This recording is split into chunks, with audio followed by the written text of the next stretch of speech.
Mesdames, Messieurs, bonsoir. Voici les titres du journal. Prérogative présidentielle exclusive, l'ordonnance signée hier et modifiant la loi de finances 2021 est sous les projecteurs. Lumière sur un texte majeur dès l'entame de ce journal. Prérogative de doyens et de témoins de l'histoire reconnue à Fon Victor Moukete. Le sénateur décédé début avril recevait l'hommage et la reconnaissance de la nation ce jeudi. Cérémonie à vivre dans ce 20h30. Et puis prérogative de compétences établie pour la première femme directeur de l'ESTIC. Dans le journal, le portrait du professeur Alice Ngami Kala, promu à cette fonction hier par le chef de l'État. Voilà pour les titres. Développement après ce message.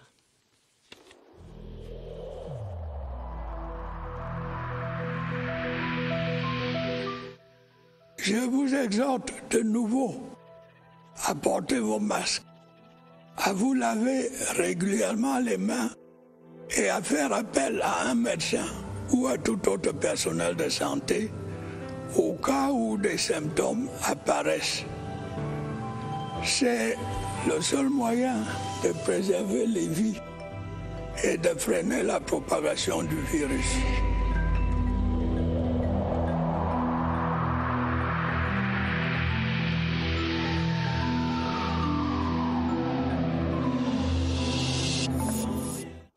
En ouverture de ce journal, le décryptage et l'analyse des retouches apportées à la loi de finances 2021 par l'ordonnance présidentielle signée hier mercredi. Le texte modifié complète la loi du 17 décembre en son article 49 relatif aux emprunts concessionnels et non concessionnels que le gouvernement est désormais autorisé à conclure pour l'exercice en cours. En clair donc, le chef de l'État a pris une décision importante dans un domaine qui relève normalement de la loi pour modifier le plafond d'emprunt de l'État. Lucrèce Mbenga. Par cette ordonnance, le président de la République modifie les plafonds d'emprunt concessionnels et non concessionnels.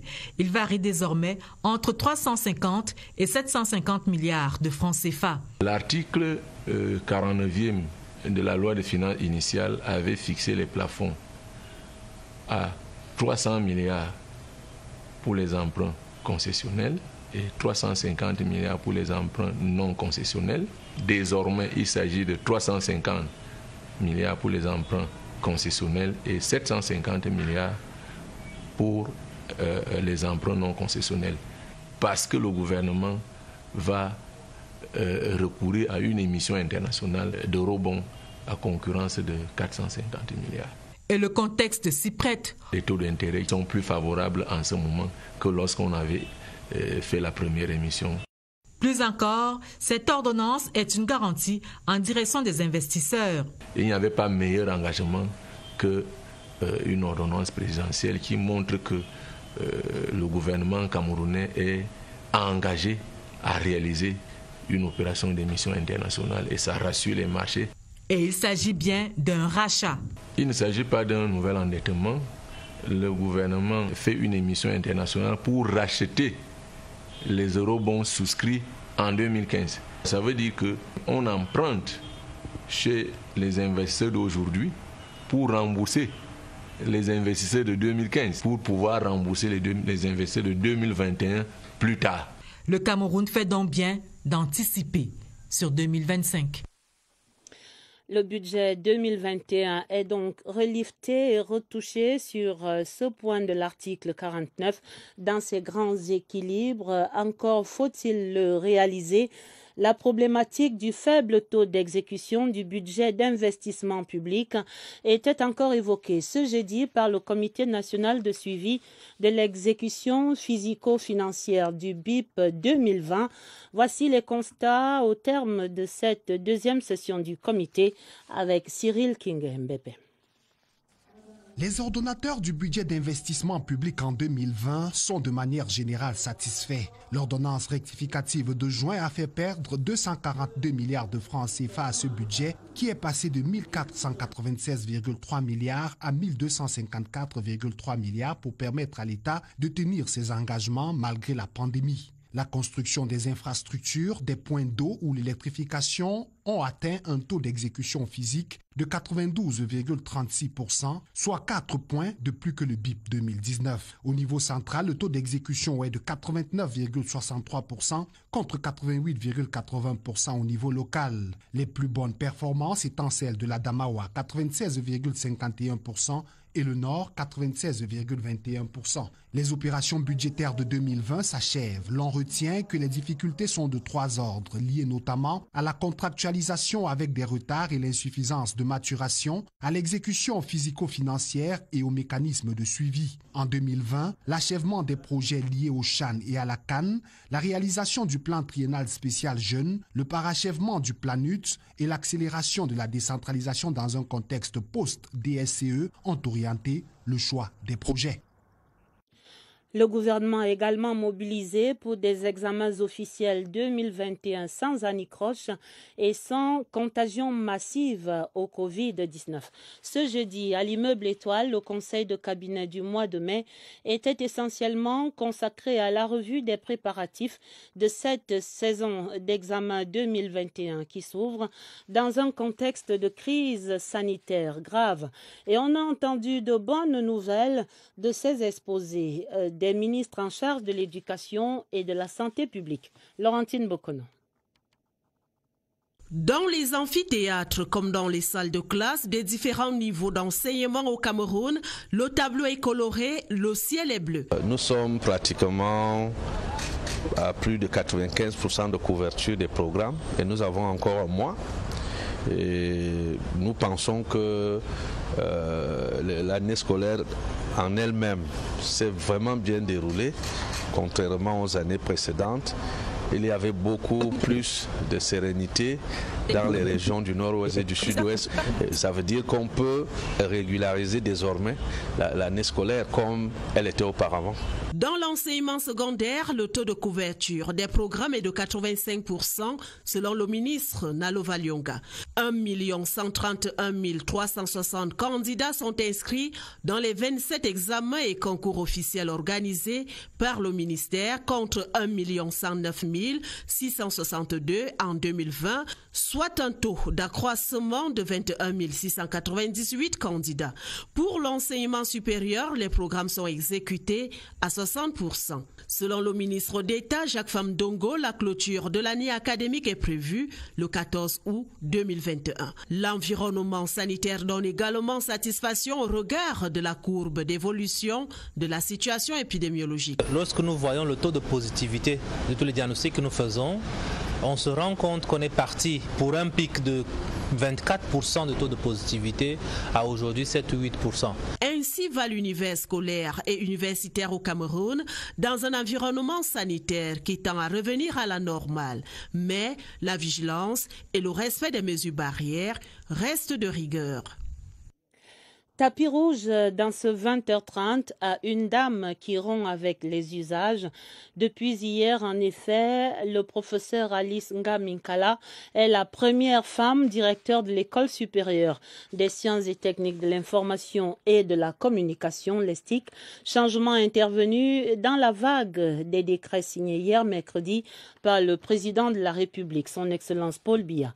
Le 6e dirigeant de cette école est donc un produit même de cette institution, de la 12e promotion de l'ECJ puis de l'ESTI, après un riche cursus en communication à l'Université de Paris-Sorbonne et d'autres institutions de renom. Il était jusque-là directeur adjoint chargé des études dans cette prestigieuse école. Son portrait brossé par Daniel Menanga. Dans la rigueur et le travail, elle gravit les échelons. 25 ans plus tard, l'exploit. Première femme directeur de l'École supérieure des sciences et techniques de l'information et de la communication. Ici à l'école, la 12e promotion, nous étions 18 et il y avait 2 femmes, ma camarade de promotion et moi, Thérèse Velobon. L'étudiante à directeur Alice Ngaminkala vit et participe aux mutations de l'établissement depuis l'École supérieure internationale de journalisme de Yaoundé. Beaucoup d'émotions et surtout une grande surprise de penser que c'est ma modeste personne qui a été désigné pour travailler à la suite des aînés illustres. Madame le directeur est un produit de l'Université de Paris-Sorbonne, devenu maître des conférences avant le décret présidentiel du 26 mai 2021, directeur adjoint chargé des études. La communauté estudiantine de l'ESTIC a adopté sa discrétion et son sens élevé de la discipline. La relève officielle, en toute confiance avec l'éminent professeur Laurent-Charles Boyomo. Et nos félicitations, madame. Et à Bamenda, retrouvons un autre promu nommé hier dans cette même série des textes présidentiels pour les universités d'État. C'est le nouveau secrétaire général de l'université de Bamenda dans le nord-ouest qui est installé ce jeudi. Avant cette promotion, le professeur Patrick Nkongui était vice-doyen chargé de l'enseignement et des programmes à la faculté des sciences de l'éducation dans cette même université. Les recommandations du vice-chancellor au nouveau secrétaire général, c'est dans ce reportage de Laurent Chisokbe. Le nouveau registrar de l'université de Bamenda, le professeur Patrick Nkongui, précédemment vice-doyen en charge de l'enseignement et des programmes dans la même institution universitaire, prend les rênes de ses nouvelles fonctions au moment où l'université de Bamenda amorce les enseignements en ligne. Il va continuer avec le processus pour faire le biométrie pour tous les étudiants. Comme ça, il va continuer à distribuer les laptops. On va continuer à travailler avec lui pour mettre notre université toujours en marche dans cette révolution de e-learning. Après ses cursus primaires et secondaires à Bouy, dans le nord-ouest, professeur Patrick Nkongui obtient par la suite ses diplômes universitaires du côté du Nigeria. Sa carrière professionnelle, il la démarre à l'université de Boya, puis l'université de Bamenda, où il occupe tour à tour plusieurs postes de responsabilité. Le vice-chancellor, le professeur Theresia Koa Kenji, lui a prescrit le respect de la hiérarchie et le sens de l'intérêt général. Professeur Patrick Nkongui remplace à ce poste le professeur Panilon, décédé l'année dernière.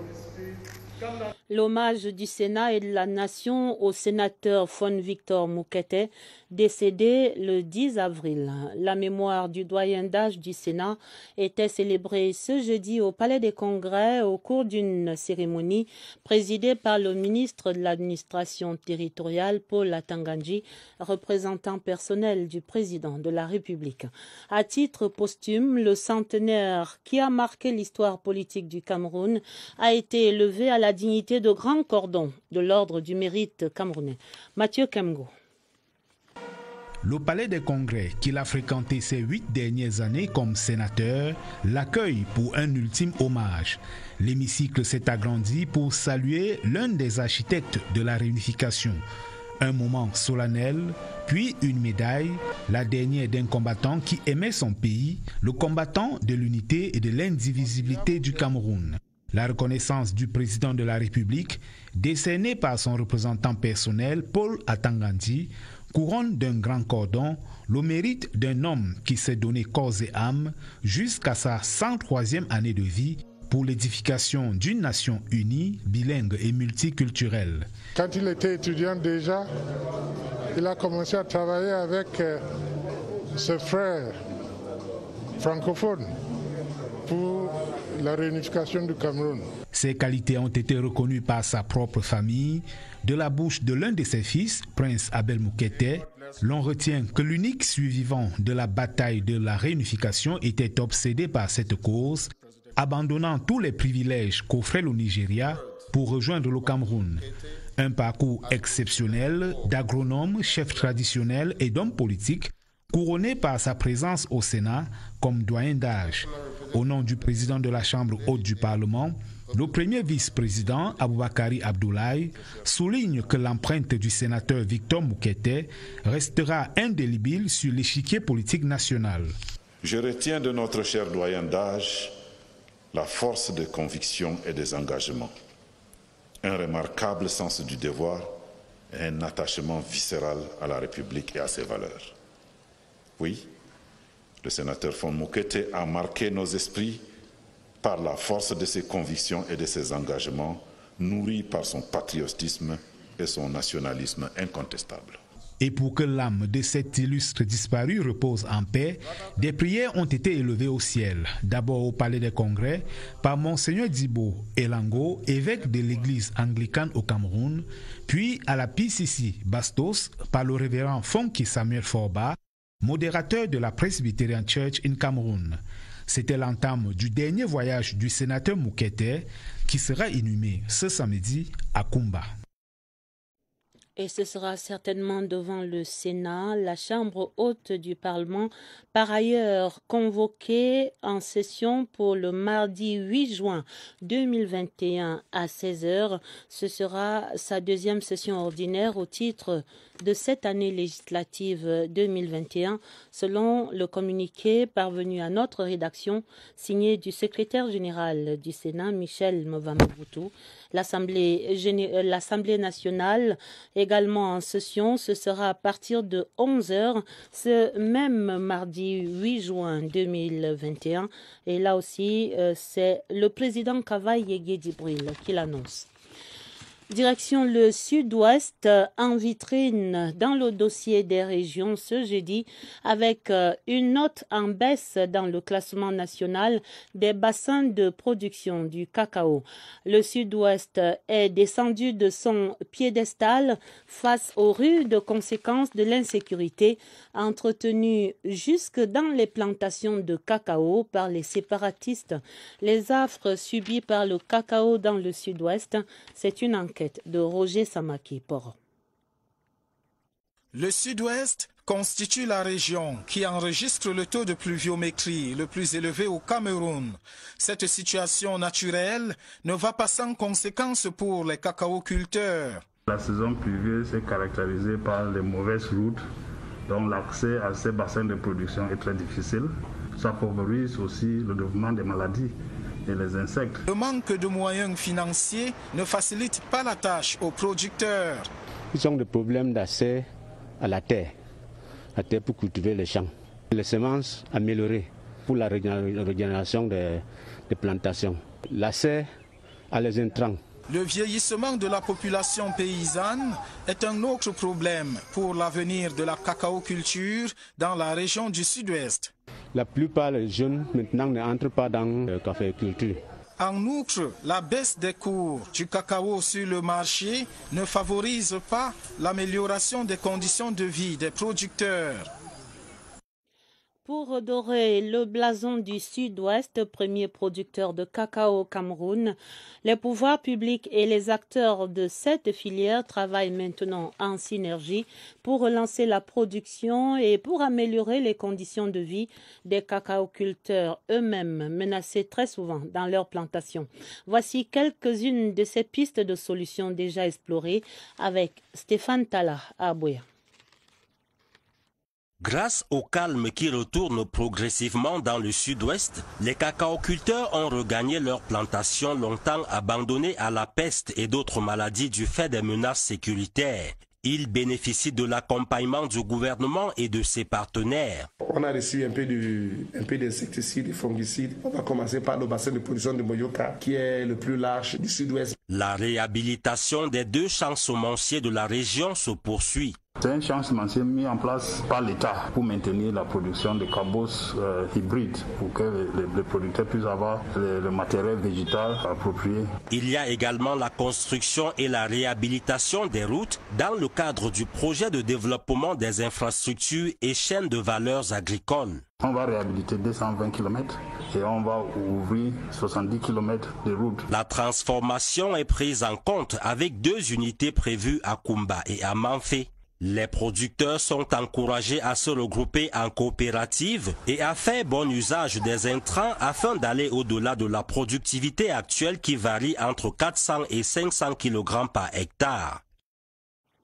Le cacao, un produit phare pour la SLEC, la zone de libre-échange continentale africaine.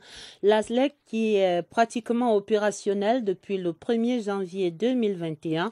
Les tarifs douaniers sont abaissés, les frontières sont ouvertes et pour renforcer l'intérêt de cette vaste opportunité pour les économies du Cameroun et de l'Afrique centrale, la Fondation Interprogress et la Banque africaine d'import-export donnaient conjointement une conférence conférence ce jeudi à Yaoundé sous le thème « Zone de libre-échange continentale, outils de promotion et de développement du commerce intra-africain ». L'essentiel de ces échanges, Marie-Laurence Sunke. Près de 6 mois après la tombée des barrières douanières entre États, partis à la zone de libre-échange continentale africaine, le niveau d'engagement semble ne pas traduire l'enthousiasme des négociations ayant conduit à l'adoption des accords. L'évidence crève les yeux. Dans le cadre de ces conférences économiques qu'elle entame dès ce jeudi, la conférence Interprogress a voulu renforcer le message de sensibilisation à travers ce séminaire virtuel. L'intérêt justement de notre session, c'est d'examiner les préalables à la véritable mise en effectivité de la ZLECAf. La profitabilité matérielle de la ZLECAf alors, le challenge de tous, c'est de mobiliser, motiver, quasiment séduire, même si pour y arriver, il faut voir clair. Il faut pour qu'on puisse atteindre encore une fois la dimension industrielle. Nous sommes dans plusieurs projets dans ce sens-là, au Cameroun autant que dans les autres pays. Donc, c'est toutes ces conditions-là, j'allais dire matérielles, infrastructurelles, etc., qu'il faut mettre en œuvre. Ce sera sans doute une affaire de tous. La Fondation Interprogress a joué sa carte. Les adieux du Cameroun aux représentants résidents du FMI, le Fonds monétaire international, en fin de séjour. Au cours de cette cérémonie, le ministre des Finances, Louis-Paul Motazé, a notamment salué l'excellent climat de collaboration instauré par Fabien Sengi-Oumva entre le Cameroun et le FMI. Voici le mot de revoir du sortant dans une interview accordée à notre reporter Franck Evina. Le bilan est globalement positif. Il y a eu des réformes qui ont été commencées. Certains ont abouti, d'autres continuent d'être exécutés. Les autorités sont résolues à continuer sur cette lancée. Il y a dans plusieurs domaines, que ce soit au niveau des finances publiques, des entreprises publiques, que ce soit en termes d'amélioration du climat des affaires, que nous encourageons beaucoup les autorités à continuer cette lancée. Le nouveau programme va contenir ces mêmes mesures qui ne sont pas encore finalisées et bien d'autres pour que le Cameroun puisse se situer sur la lancée prescrite par le chef de l'État. La décentralisation en marche rapide au Cameroun. Le ministère des Transports remettait ce jeudi 300 millions de francs CFA destinés à 12 communes dans le cadre du transfert des compétences aux collectivités territoriales décentralisées. L'enveloppe concerne des projets de prévention routière sur certains axes des routes nationales accidentogènes qui traversent certaines de ces communes. Étienne Pascal Azeg. 300 millions de francs CFA pour assurer une gestion autonome des projets de prévention et de sécurité routière par 12 communes d'arrondissement. Le ministère des Transports traduit par les faits le transfert de certaines compétences aux collectivités territoriales décentralisées. Nous avons dans notre pays 360 communes, mais 12 ont dû présenter des projets matures. On s'est fort de la maturation de ces projets que ces 12 communes ont vu leurs projets retenus. Les communes bénéficiaires sont pour la plupart traversées par des nationales particulièrement accidentogènes comme Tchang, Konsamba ou Edea. Nous nous réjouissons aujourd'hui que la préoccupation que nous avons posée au ministre il y a quelque temps, quand il est arrivé au lendemain de la catastrophe que nous avons connue au niveau de la falaise, a été écoutée. C'est la première fois que nous constatons cette avancée significative au niveau du ministère des Transports. Les 300 millions de francs CFA représentent 15% des ressources du fonds routier alloué au ministère des Transports cette année.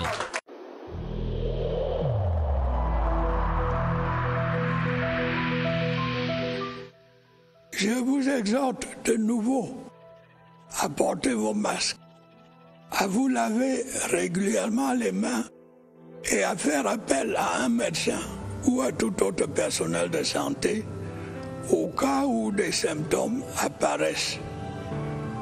C'est le seul moyen de préserver les vies et de freiner la propagation du virus.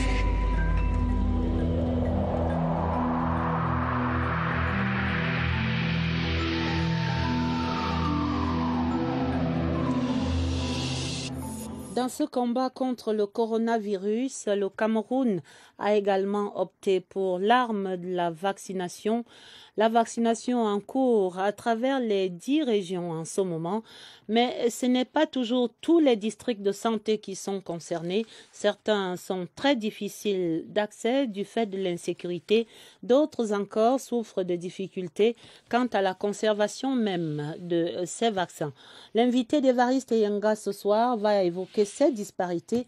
Nous les retrouvons immédiatement au centre des opérations des urgences de santé publique. Bonsoir Évariste. Bonsoir à votre invité.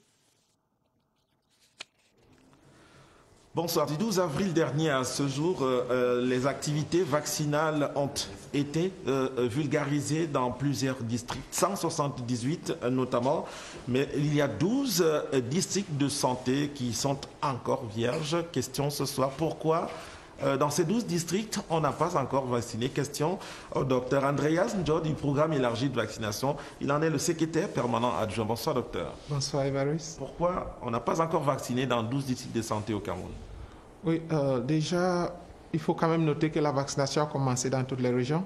Mais maintenant, il y a des districts qui n'ont pas commencé, surtout dans le sud-ouest où on note que 8 districts n'ont pas encore commencé à vacciner. Et là, c'est surtout pour des raisons sécuritaires qui ont pu faire créer un retard dans le service de vaccination, l'offre du service de la vaccination contre le Covid-19.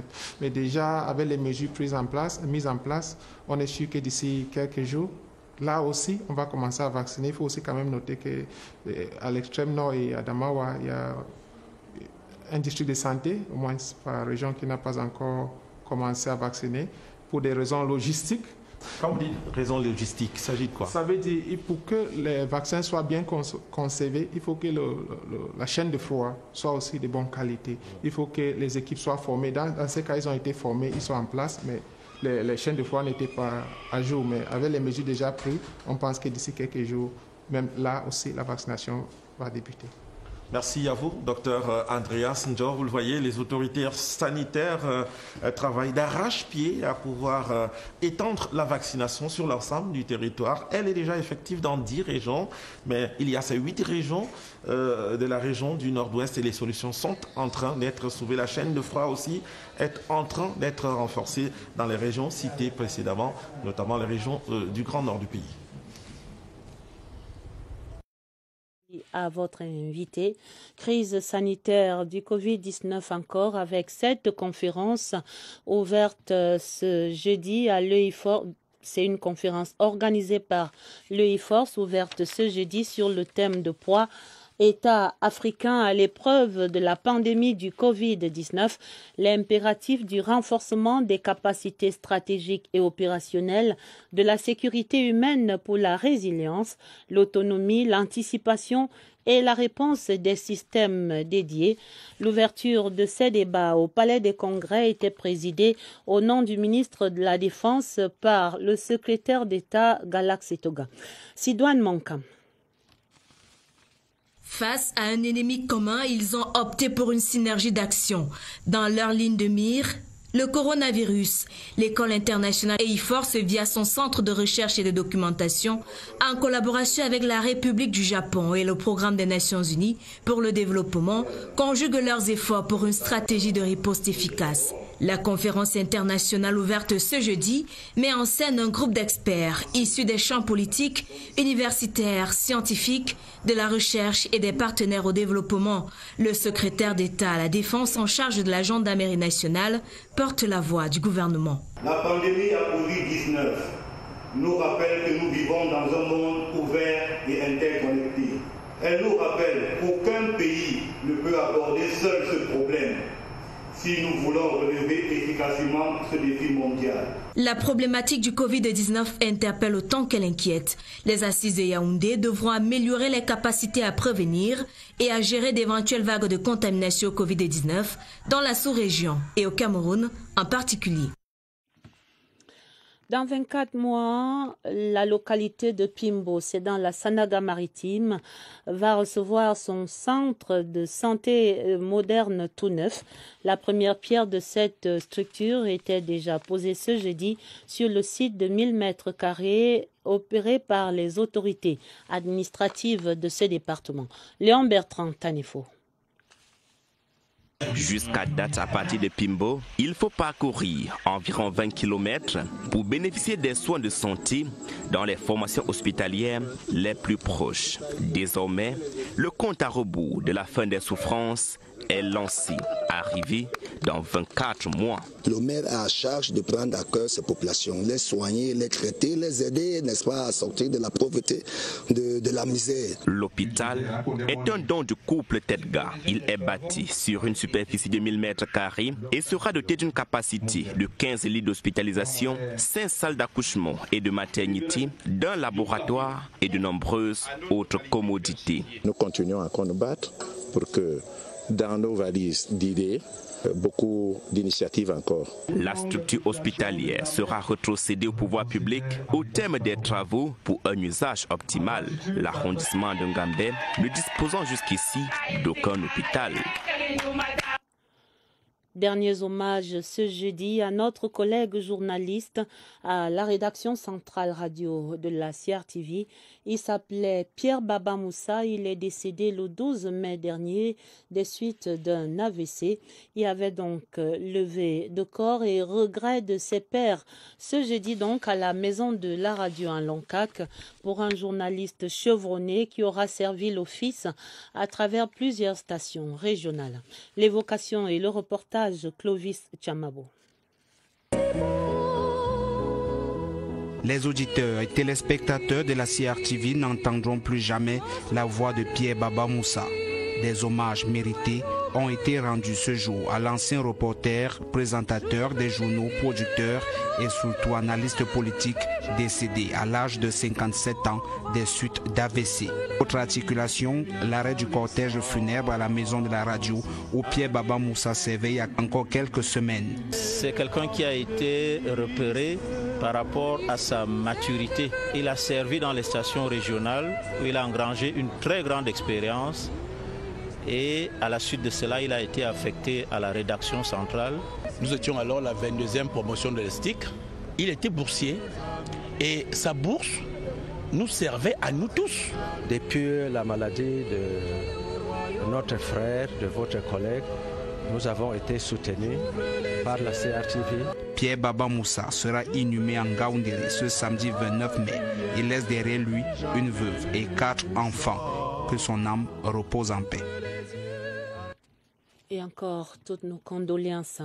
Nous allons à l'Université catholique d'Afrique centrale, ici à Yaoundé, et à l'école des sciences et de la santé précisément là-bas, qui abrite en ce moment le 5e congrès mondial sur la résilience. Pendant 3 jours, les échanges vont tabler sur le thème du développement durable, développement humain et résilience. D'autres précisions avec Hawa Issa de CRTV Centre.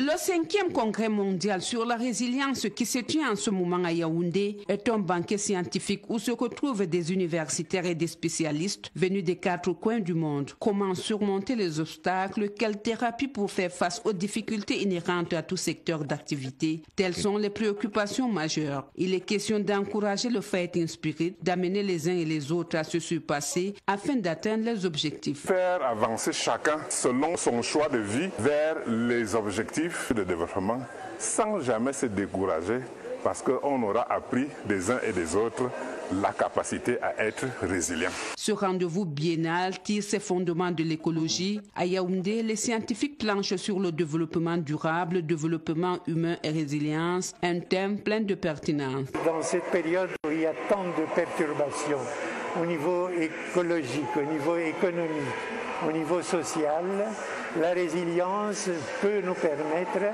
avec sa sagesse et avec les connaissances qu'elle nous donne, de pouvoir rééquilibrer certaines tendances. Plus de 400 inscriptions, une 60aine de communications, des échanges en présentiel et en ligne. Le 5e congrès mondial sur la résilience est un pain béni pour les étudiants de l'Université catholique d'Afrique centrale et même du continent africain. Les experts, les chercheurs, c'est dans les 4 continents. Donc déjà les partages, les collaborations, les prises de contact, puisque c'est à un niveau de recherche et à un niveau universitaire. On ne peut pas chercher mieux que les collaborations internationales pour le développement déjà de nos étudiants, surtout des doctorants, parce que je crois que c'est très, très important pour eux. Ce forum des spécialistes du monde a vu le jour en 2012 avec en son sein 28 pays d'Afrique, d'Europe, d'Asie et d'Amérique. Ils ont à cœur de relever un défi majeur, celui d'inciter les plus faibles à ne point capituler face à l'adversité. La page des sports et la CAN Total Cameroun 2021 au galop. Après Douala, hier mercredi, la mission d'inspection conjointe CAF-FIFA évaluait ce jeudi les infrastructures sportives hôtelières et hospitalières sur les sites de Limbe et de Buea dans le sud-ouest. Bilan là aussi plutôt satisfaisant. Allons donc vivre cette étape qui marque d'ailleurs la fin de la visite de ces officiels. C'est dans ce reportage de Stéphane Tala à Buea.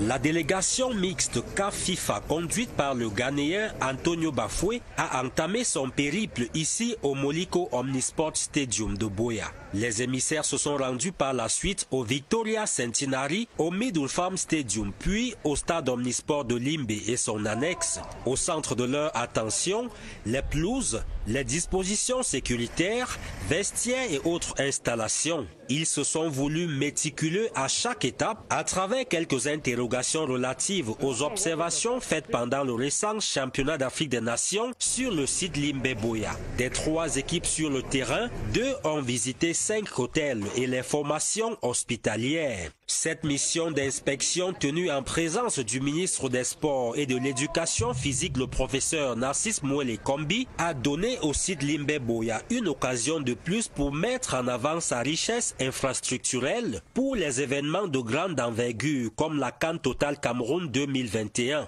Les membres de la délégation bouclent leur périple visiblement impressionnés et satisfaits. Également dans cette actualité sportive, du handball avec l'équipe nationale féminine senior qui poursuit sa préparation. C'est pour le championnat d'Afrique que le Cameroun accueille dans moins de 2 semaines. Ce sera du 8 au 18 juin. Les Lions indomptables ont ainsi disputé un match amical hier soir au Palais polyvalent des sports de Yaoundé contre un sparring partner plutôt particulier. Découvrons cela avec Georges Marcel Messila.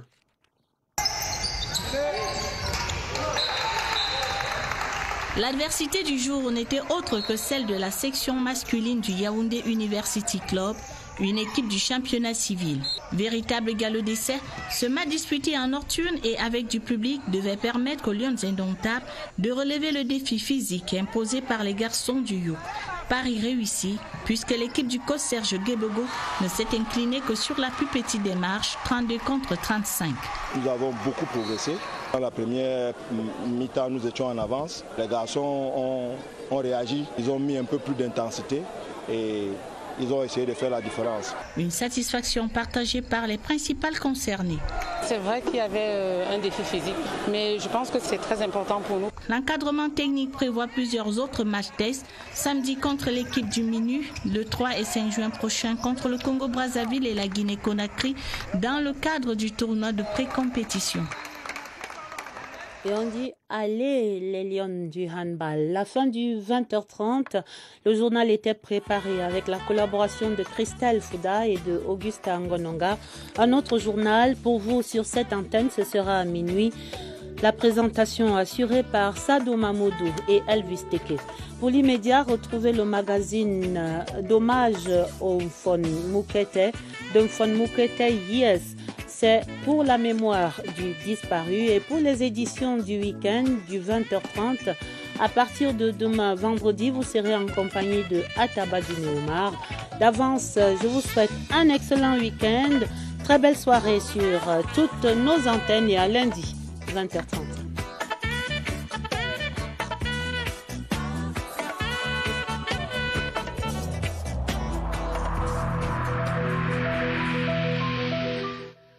Je vous exhorte de nouveau à porter vos masques, à vous laver régulièrement les mains et à faire appel à un médecin ou à tout autre personnel de santé au cas où des symptômes apparaissent.